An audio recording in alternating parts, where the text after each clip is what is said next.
සුබ දවසක්. ඇගීම හා තක්සේරුකරණය පිළිබඳව ලංකාවේ අධ්‍යාපනයේ පසුගිය දශකය තුළ සිදුවෙච්ච වෙනස් වීම් පිළිබඳව තමයි මම කතා කරන්න බලාපොරොත්තු වෙන්නේ. ප්‍රථමයෙන්ම තක්සේරුකරණය කියලා කියන්නේ මිනුම විශ්ලේෂණය කිරීම මගින් සාධන මට්ටම ඉහළ නැංවීම සඳහා ගත යුතු ක්‍රියාමාර්ග තීරණය කිරීම. එම තක්සේරුකරණය මත පදනම් වෙලා වටිනාකම් පිළිබඳ විනිශ්චයක් ලබා දීම තමයි ඇගීම කියලා කියන්නේ. මහත්මා ගාන්ධි විසින් ඉදිරිපත් කරපු නිර්වචනයට අනුව අධ්‍යාපනය තුළ දැනුම විතරක් නෙමෙයි කුසලතාත් සංවර්ධනය කරගන්න ඕන. එනම් මනෝචාලක ශාස්ත්‍රය. එතෙන්දී ලංකාවේ අධ්‍යාපනය දිහා බලනකොට 1932 අවුරුද්දේ මහනුවර දිස්ත්‍රික්කයේ පැණිදෙනිය කියන ප්‍රදේශයේ හන්දෙස්ස යෝජනා ක්‍රමය තමයි පළමු කුසලතා සංවර්ධනය කිරීම පැත්තට අපේ අධ්‍යාපනය නැඹුරු වෙච්ච පළමු අවස්ථාව.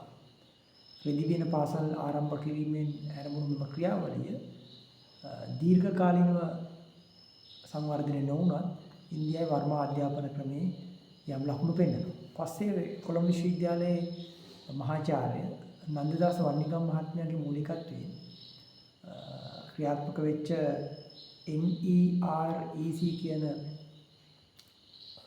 කණ්ඩායම විසින් 2005 2008 සහ 2012 අවුරුද්දේ ලංකාවේ ජාතික සහ පළාත් මට්ටමේ පර්යේෂණ කීපයක් සිදු කළා, තක්සේරුකරණ කීපයක් සිදු කළා.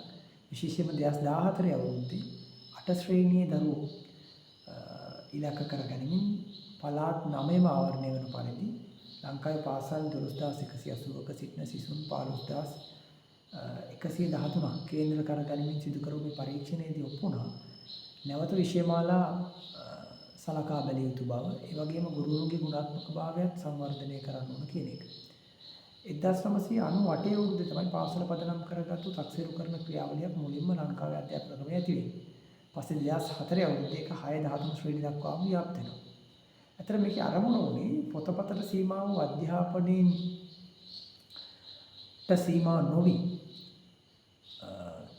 කුසලතාවය සහිත ශිෂ්‍ය පරම්පරාවක් ගොඩනැගීම මගින් රටේ ආර්ථිකය සහ සමාජ අවශ්‍යතාවයට ගැළපෙන පුරවැසියන් නිර්මාණය කරන එක. ඒක තමයි මෙහි ප්‍රධානම අරමුණ බවට පත් වුනේ. එවකට හිටපු අධ්‍යාපන ලේකම් සුනිල් හෙටිආරච්චි මහත්මයාගේ අස්සෙනින් යුතුව 2017 අවුරුද්දේ 6 වෙනි මාසේ 1 වෙනිදා නිකුත් කරපු 23 ඇලේරක් 2017 කියන චක්‍රලේඛනයේ පාසල් පදනම් කරගත්තු මේ තක්සේරු කරන ඇගීම් ක්‍රියාවලිය වඩාත් කාර්යක්ෂම ක්‍රියාවලියක් බවට පත් වෙනවා. එතෙන්දිම අපි සලකා බල යුතු කරුණු කීපයක් තිබෙනවා. එකක් තමයි මේ 6-9 ශ්‍රේණි දරුවන් සඳහා එක් වාරයකට සෑම විෂයක් සඳහාම එක් තක්සේරු කරන අවස්ථාවකුත්, ඒ වගේම සාමාන්‍ය පෙළ විභාගයට පෙනී ඉන්න දරුවෝ ගත්තම 10 ශ්‍රේණියේ වාර 3ක් සඳහා 11 ශ්‍රේණියේ පළමු සහ දෙවන වාරයේ සඳහා වන පරිදි වාර 5ක් සඳහා තක්සේරු කරන අවස්ථා 5ක් සිදු කළ යුතු වෙනවා. සොස් පෙළ විභාගයට පෙනී ඉන්න දරුවෝ ගත්තම 12 ශ්‍රේණියේ වාර 3 සඳහා 13 ශ්‍රේණියේ පළමු සහ දෙවන වාර සඳහා වන විදියට වාර 5ක් සඳහා ඇගීම් 5ක් නැත්නම් තක්සේරු කරන අවස්ථා 5ක් සම්පූර්ණ කළ යුතු වෙනවා. මේකේ තිබෙන ඊටම වැදගත්ම කාරණේ තමයි කවුරු හරි දරුවෙක් අපොස සාමාන්‍ය පෙළ ලිඛිත විභාගයෙන් ලබාගත යුතු සම්මාන තුනෙන් එක සම්මානයක් ලබා ගැනීමට නොහැකිව එම විෂය සමත් වී තිබෙන අවස්ථාවක පාසල් පදනම් කරගත්තු තක්සේරු කරන ක්‍රියාවලියේ එම විෂය සඳහා සම්මාන සාමාර්ථයක් හෝ ඊට වඩා ඉහළ නිපුණතාවයක් ලබා තිබෙන නම් එම සම්මානය අපොසොස් විභාගයට පෙනී සිටීම සඳහා නැත්නම් උසස් පෙළ අධ්‍යයන කටයුතු ආරම්භ කිරීම සඳහා ප්‍රවේශය සඳහා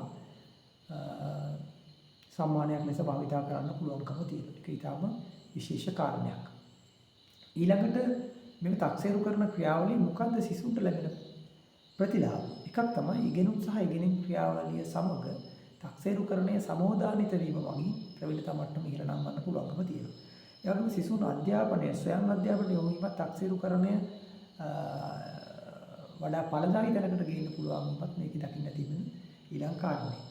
ඉතින් වැදගත්ම කාරණේ වෙන්නේ ඒක නෙමෙයි ලිඛිත පරීක්ෂණයකින් මැනගන්න බැරි දරුවන්ගේ කුසලතාවයන් මිනුම් කිරීමට අවස්ථාවක් මේකෙන් ලැබෙනවා.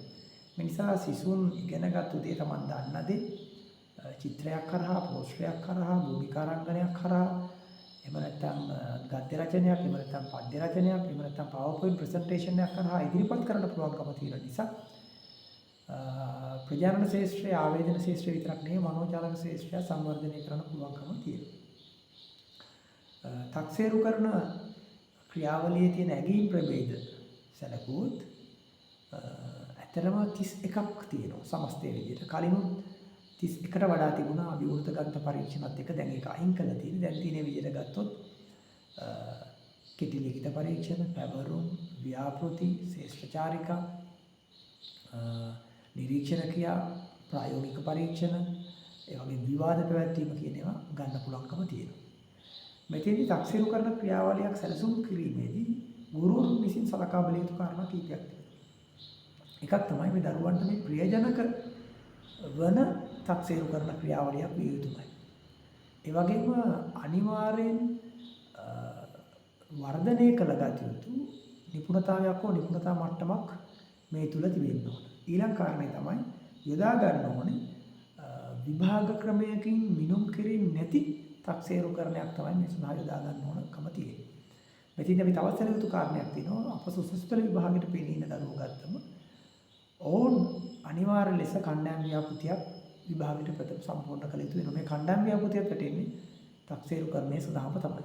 ලකුණු ලබා දීමේ ක්‍රියාපටිපාටිය සැලකුවොත් ලකුණු ලබා දෙන්නේ ගුරුවරයාට පුළුවන්කම තිබෙනවා නිර්ණායක කීපයක් යටතේ ලකුණු ලබා දීම සිදු කරන්න. නමුත් අවසාන ලකුණු 20ක් බවට පත් වෙනවා. එහෙනම් සාමාන්‍ය පෙළ විභාගයට පෙනී ඉන්න දරුවෝ සඳහා තක්සේරු කරන අවස්ථා 5ට ලබා දිය හැකි උපරිම ලකුණු සංඛ්‍යාව ලකුණු 100යි. ඒ වගේම උසස් පෙළ විභාගයට පෙනී ඉන්න දරුවෝ සඳහා කණ්ඩායම් ව්‍යාපෘතිය හැර වාර 5ක තක්සේරු කරන අවස්ථා 5 සඳහා ලබා දිය හැකි උපරිම ලකුණු සංඛ්‍යාව ලකුණු 100ක් වෙනවා.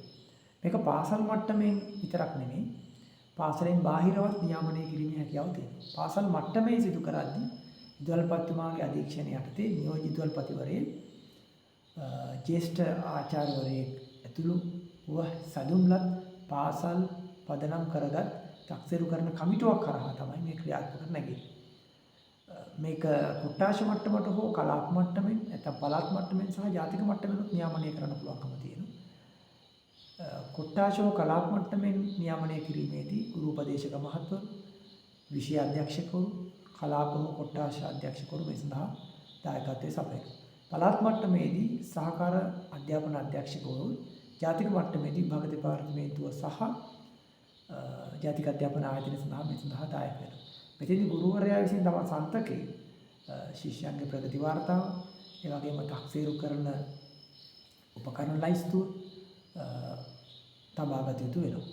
ඉතින් ලෝකයේ තිබෙන සංසන්දනාත්මක අධ්‍යාපනයත් එක්ක බලද්දී විභාගවලින් ශිෂ්‍යයන් තුළ විනුම් කරන්න බැරි කුසලතාවයන් විනුම් කිරීම තුළින් පහළ සාධන මට්ටමක සිටින දරුවන් ඉහළට රැගෙනමින් අනාගත වැඩ ලෝකයේ ජයග්‍රහණය කර ගැනීම සඳහා මේ ඇගීම් සහ තක්සේරු කරන ක්‍රියාවලිය ඉතා වැදගත් තැනක් ගන්නවා. බොහොම ස්තුතියි.